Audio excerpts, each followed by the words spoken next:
Hi, I'm Mark Baber and I'm the Technical Marketing Manager here in the UK and Ireland for Sony's photo channel. Well, we've managed to get hold of the A7S Mark III a couple of weeks ago. It was an early prototype, so we had limited time with it, but we've learnt more about the menu system, the ergonomics, and about the concept of the camera as well. So let's have a look at the camera in more detail and let's see how the A7S Mark III can perform.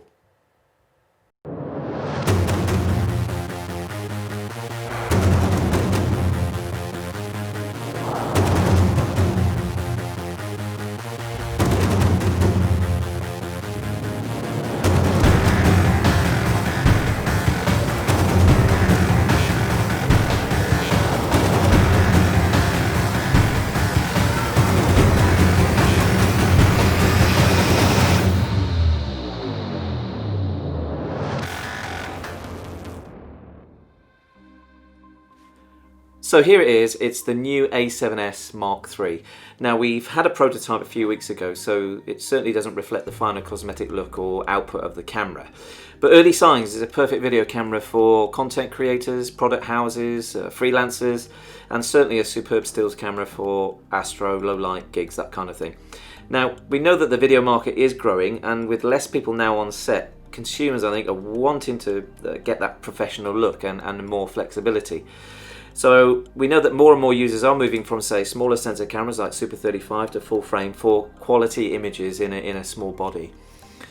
So with 5 years of heritage of the A7S Mark II, it's clearly time for Sony to update basically the best image quality for professionals and alike in this new camera. So pretty much everything in the new A7S Mark III is new on this camera for Sony. So what are the key messages from this camera? Well, it has a 12.1 million pixel backside illuminated sensor, superb low light capabilities where the signal to noise ratio is clearly better than the Mark II and the read data much faster than previous. Therefore, bigger pixels and back illuminated structure is going to give you better noise management and low light ability. So it's got a brand new processor, it's the Bions XR, and it's the heart and brain of this camera. It has double the readout speed over the Mark II and is 8 times faster than the Bions X processor that you find in the A9 Mark II and also the A7R Mark IV.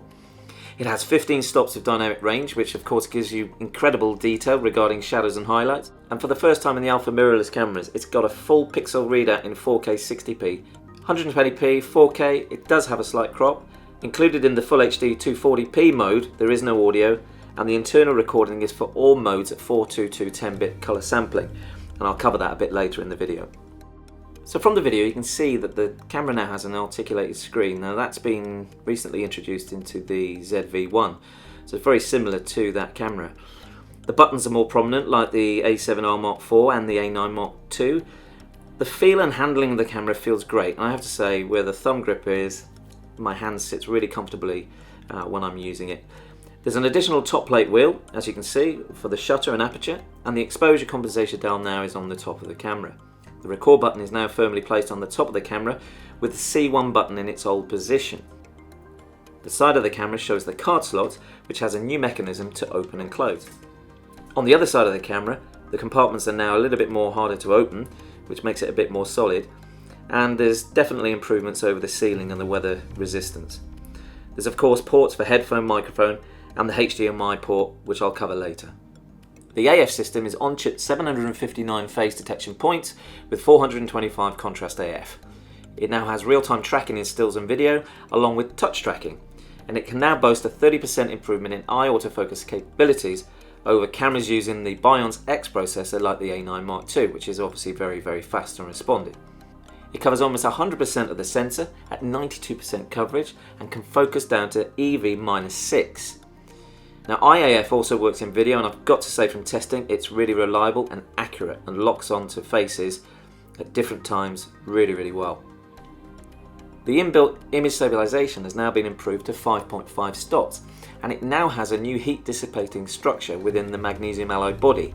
Now this gives an additional hour's worth of recording at 4K 60p. ISO can be extended from 80 to 409,600, with the best performing ISO, I have to say, around 640 ISO and 160 ISO in S-Log 3. I've only had the camera for a short amount of time, and I was really impressed with the field of view of the new QXGA electronic viewfinder. It has 9.44 million dot resolution, and the refresh rate was really good at 120 frames per second. Right, now we've got the camera in my hand, let's have a good look around it. This is a better view of the camera where you can see the newly positioned mode dials and the record button. When I open the card slots, you'll now see that it takes both the new CF Express Type A cards and also UHS II SD cards. The door is also new, and it has a new mechanism that locks really well. And for the first time in an alpha mirrorless range, the A7S Mark III now has a fully articulated screen. Again, the design of this prototype is not final and doesn't represent the final samples released in the market for sale. Moving to the left side of the camera now, it has a full HDMI port, as well as the mic and headphone jack, micro USB and USB-C charging, which charges roughly 3 to 4 times faster than the A7S Mark II. The new QXGA 9.44 million dot resolution electronic viewfinder is really bright, it's sharp, and has a 0.90 magnification with its new optics. Its field of view is 40 degrees and with a 25mm eye point. As well as the eye sensor, it now has a switchable viewer magnification for eyeglass wearers, and I've got to say I was very impressed on how comfortable it was to view with its 120 frames per second refresh rate. Now let's have a look at the two products together, the A7S Mark II and the A7S Mark III. The A7S Mark III now weighs 699 grams versus 627 grams, and it's 129 by 97 by 70 millimeters versus the A7S Mark II 116.8, 68.6 and 38.1. The readout speed is double with the processor, now it's 8 times faster than previous models with the Bions X processor. The rolling shutter has been improved to around 3 times over the Mark II, with huge improvements in speed, focusing, reliability and accuracy over the previous model. But this of course has been a very significant improvement in the IAF technology, so the addition of animal IAF is found on the A7S Mark III, whereas it's not on the A7S Mark II. The Mark III can disperse the heat more effectively than the Mark II, so the camera can record for longer. And when using the CF Express Type A cards, the new A7S Mark III can shoot 10 frames per second in continuous mode, double what the Mark II could do with now a huge 1000 RAW shots uncompressed on the CF Express card. The file size management and computing power and processing time requirement of this camera is very efficient. As you can see from the following comparison, the A7S Mark III is bigger than the Mark II.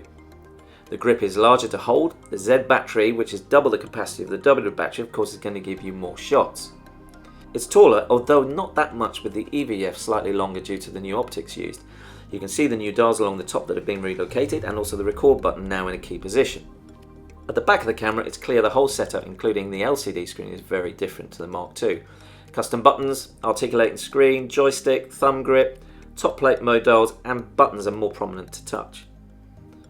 The thickness of the camera is clear to see that it's deeper than the A7S II.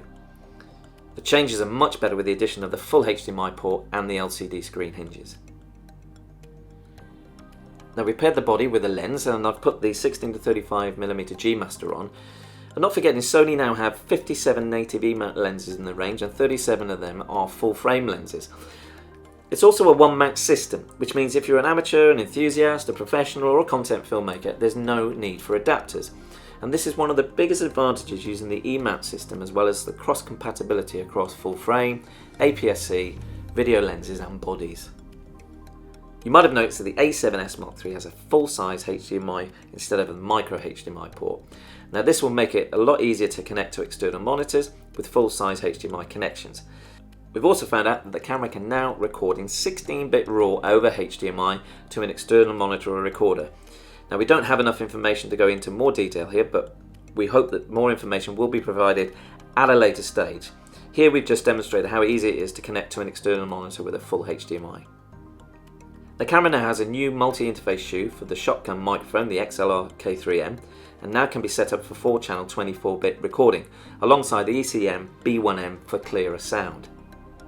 As well as the improvements in inbuilt image stabilization, there's now the ability to use the electronic stabilization in active mode.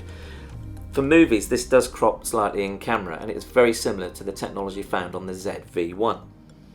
Along with the new digital audio interface and the CF Express Type A cards, the camera can now transfer data faster than using the FDP at 5 GHz Wi-Fi connection. The new creative modes now sees an additional 4 new presets added to the camera, bringing the total to 10. These include film light tone, instant camera tone, vivid tone, soft and high key. So there's 8 parameter image controls with saturation, contrast, shadow, highlight, fade, sharpness range and clarity. The new HEIF photo, which is high efficiency file format, is a compressed image file with extended color reproduction space. It gives you 10-bit color versus JPEG 8-bit color. So it gives you more editing flexibility and a smaller capacity of storage, but you retain the JPEG advantage. In the next section, we'll look at the new menu structure and the way that you can now navigate the menus with a touchscreen. So here we have a static background for the camera to focus on. Now bearing in mind we've been recording this video whilst on lockdown, so all the recording has taken place at home.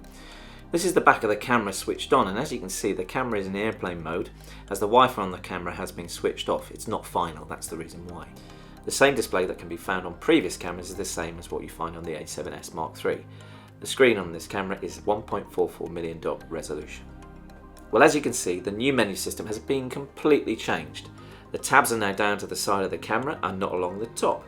Now as I go through the tabs you can see some familiar menu sections, but I've got to say that it's been made easier to navigate than previous menus. In stills you still have different selections to say to video, and when you switch to video mode using the dial on the top of the camera, then you get specific video functions. If you've noticed, the menu selections are also color coded to help with selection. And for the first time on the mirrorless alpha range, we've got a touchscreen menu. I'm going to go through the menus randomly, and I have to say it's very, very responsive.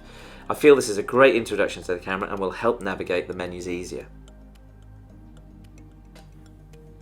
And with the new multi-interface audio, this demonstration shows the different audio monitoring selections you have based on what input the microphone is. Now let's get straight into video modes. What high-res content can this low-light run-and-gun camera create? Well, it can now shoot 4K in all frame rates, 30p, 60p and 120p. There's no pixel binning in all recording modes, and all modes can record in 422 10-bit color sampling. The recording times are as follows. Sony recommends the timescales. It's 30 minutes for 4K 120p, 60 minutes for 4K 60p, and no limit on 30p. 4K 120p is cropped 1.1 times. Full HD 240p is found via the S&Q mode. There is no crop in 4K 60p. 4K 120p is available at 280 megabits per second in long GOP and all interest, supporting low compression movie file recording, and records at 422 10-bit H.264. This is with full AF capabilities. 4K 60p is available at a manageable file size of 600 megabits per second with full pixel readout in all intra and long GOP. 4K 30p is similar, but with the megabits per second to be confirmed. Autofocus can be used in all video modes. The camera can also record 16-bit RAW via HDMI with more information to follow. It has an incredible 15 stops of dynamic range in S-Log3 and 14 stops in stills. The new codecs that are available are in H.265, which is XH-AVCHS, and also has 10-bit HLG or HDR. Let's now have a look at the in-camera profiles. Now there have been some changes with the new colour signs being applied to the S-Log3 profile. This matches the FX9 colour gamut. It also looks a lot cleaner at 6400 and beyond versus the Mark II. The Mark III can shoot 600 images with the use of the LCD monitor. You can also charge and power the camera via USB-C, which is around 3 to 4 times faster than the Mark II. The CF Express cards are Type A with information released at the same time of launch of the camera. So before I had to give the camera back, we tried to shoot some low-light footage in the garden, and here you can see the camera film in the fire pit. First up, let's look at the focus peaking in the menu. Finally, let's now have a look at the ISO performance of the camera. As it's a prototype, unfortunately I can't share any footage from the internal side of the camera, as this was not available at the time of recording. What I'm going to do now is go through each ISO to give you an idea of how well the ISO performs on this camera. And like I said, looking at 6400 and beyond, it looks really, really clean, right up to 32,000 and on.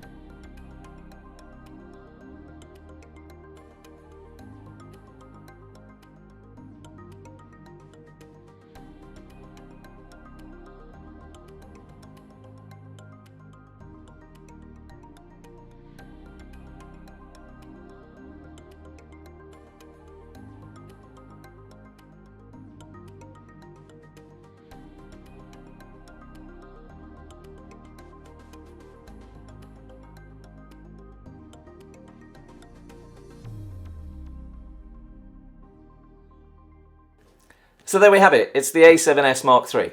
I'd highly recommend it as a first-class video for filmmaking, vlogging and for low-light photography. You can buy the camera from Jessops. Please visit their website for further information about purchasing. Their details are on the screen.